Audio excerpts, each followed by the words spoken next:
Yeah, this is Rob J from Solo Harmonics with another video.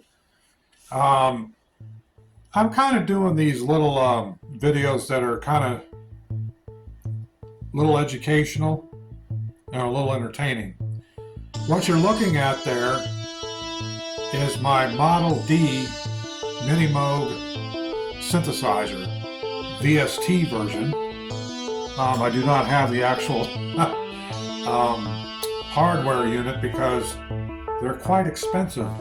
So what's a Minimogue synthesizer? Well, it's actually one of the most popular synthesizers in the entire world. And what you're looking at here is the faceplate of that Model D. Now, the Model D has 3 oscillators, a filter bank, several other mixer controls, and some other effects. This particular version of the Model D, this VST version, has an arpeggiator and a sequencer, like a step sequencer. So, if you know anything about synthesizers, you know how beneficial a sequencer is, and it's no 960 or 960Q, but it's a powerful sequencer. It really works good.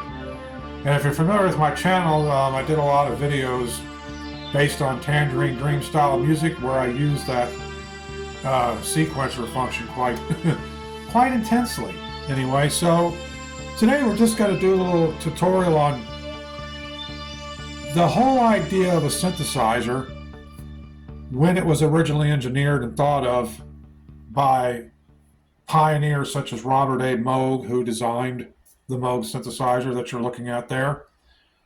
Tom Oberheim of Oberheim synthesizers, Dave Smith of Dave Smith Instruments and Sequential Circuits, and so on.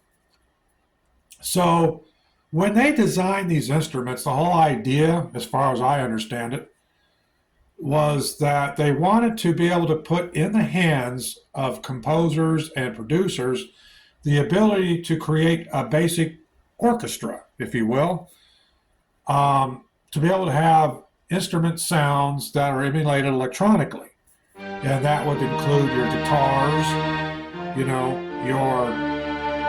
brass instruments, bass, cellos, and so on and so forth, violins, fiddles, whatever you want to call them, percussion, and also the organ. It could be electronic, it could be electric piano, it could be, so you get the idea. The idea of the synthesizer was to be able to create and manipulate actual instrument sounds electronically. And I got something here that I'm just kind of doing a little tutorial on, and we're only going to have one oscillator on, as you see here. Because what we're doing right now, I have my filter bank set a certain way, just to kind of manipulate and emulate some of these sounds. So here I have one oscillator on, and I got it about, I think it's like one octave below the mid-range, if you will, because you have your range knob here, and it goes from 64, 32, 16th, 8th, 4th, and I think that's got to be just the range of the octaves. So anyway, then you have your frequency, which tunes it, basically. So in other words, if you mess with that frequency knob, you're going to detune your oscillator or tune it upward and change the pitch and everything of it. So we're going to leave that alone. We also have a clean and rectify over here, which I don't believe is actually on the Minimogue itself, the original Model D, but it basically just cleans up the sound and gives you a little bit brighter, or less bright effect to it. So here, and a little bit louder as well. So it has something to do with the brightness and the volume, basically, and it kind of cleans it up. So right now I have it on a waveform. Now there's several waveforms you have to understand. In the baseline of synthesis, you have 4 to 5 waveforms you got to keep in mind. Your sine wave, your sawtooth wave, your square wave, and your pulse wave. So what I have right now, I have it on, I believe it's a pulse wave setting. And I have this sound just created by this oscillator alone, no other oscillators, no other effects other than running through the filter a little bit just to shape it. And it basically sounds like a harpsichord. So let me just play a little bit of that for you.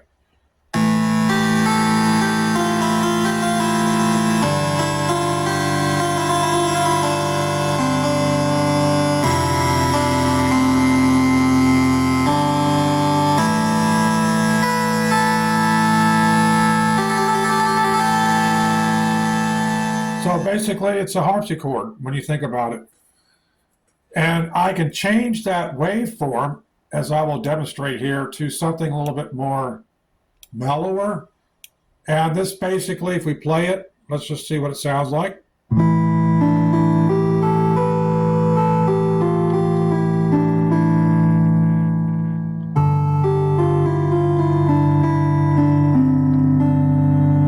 It almost sounds like a classical guitar. Nylon string classical guitar. When I took guitar lessons in school, I learned how to play guitar on a nylon string, flat fretted classical guitar. One of the most difficult guitars to learn how to play. But I did pretty well in guitar class, although I did not follow guitar playing. I got into the synthesizer because I really liked the complexity of the sound, and I don't know, there's just something about all those knobs and switches, don't you think? You know, and the crazy sounds you can make with these things, the spacery and the music that you can make, and it's just so much fun, you know? So it's basically a classical guitar sound with nylon string. Might need to be a little bit brighter, but not too bad. So if I go down to the sine wave, then I'm going to get more of a steel string guitar sound. Same thing, a classical or folk guitar.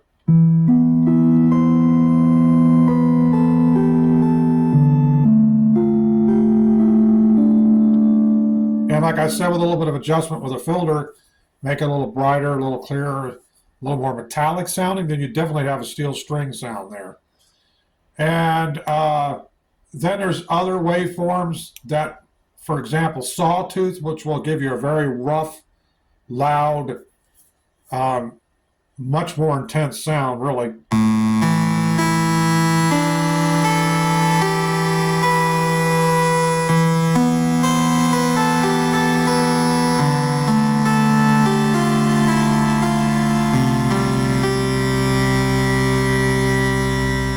See how it sounds? It's very rough, and it's extremely loud. It's very intense, and the sawtooth is actually used on a lot of leads. For example, Eddie Van Halen. If you're familiar with the song "Jump," as a matter of fact, I did my own version of that, and that sound is actually basically a sawtooth waveform on an OBX-D synthesizer. And I'm just going to see if I have it available here. It's on my Audacity. So if I take one of these and I open up my files, let's see if I can find it real quick here for you. Open recent files.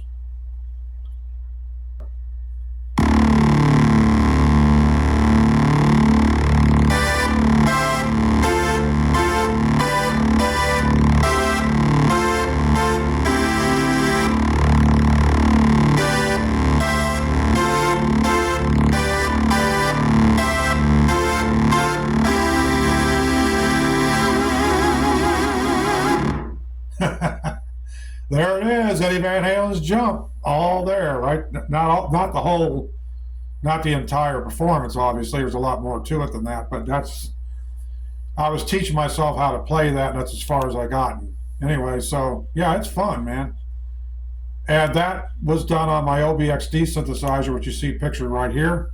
Let me just pan the camera over there, and you can see the entirety of it. So it's another whole beast by itself. I got another video coming out just about this synthesizer. So anyway, I hope you enjoyed this video because this is kind of where we are with synthesizers right now.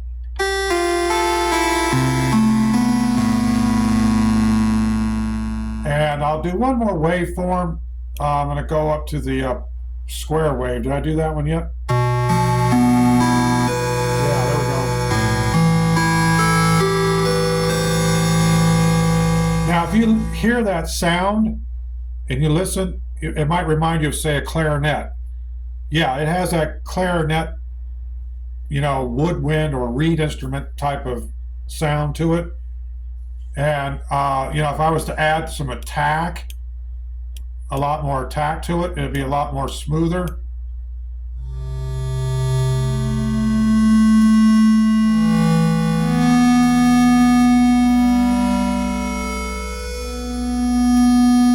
it's just a matter of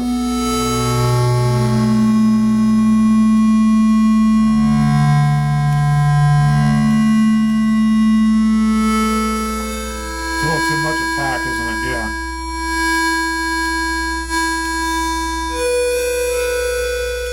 And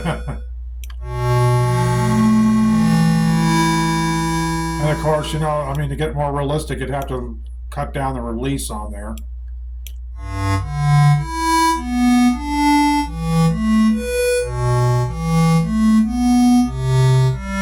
And a little bit less attack, you'd probably get pretty close to what a clarinet sounds like.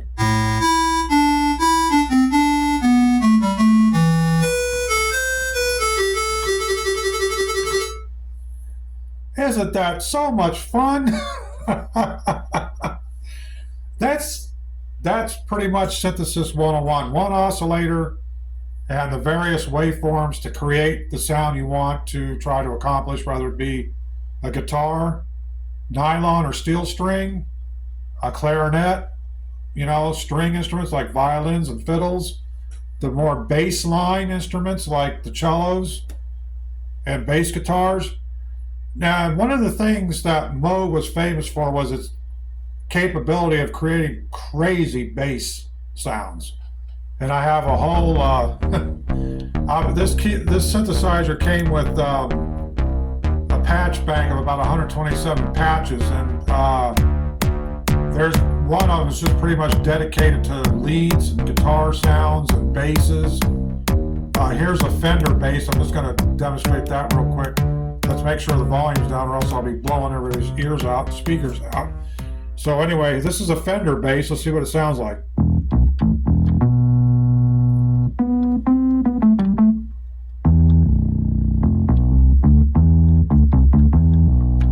See, hear that nice bass?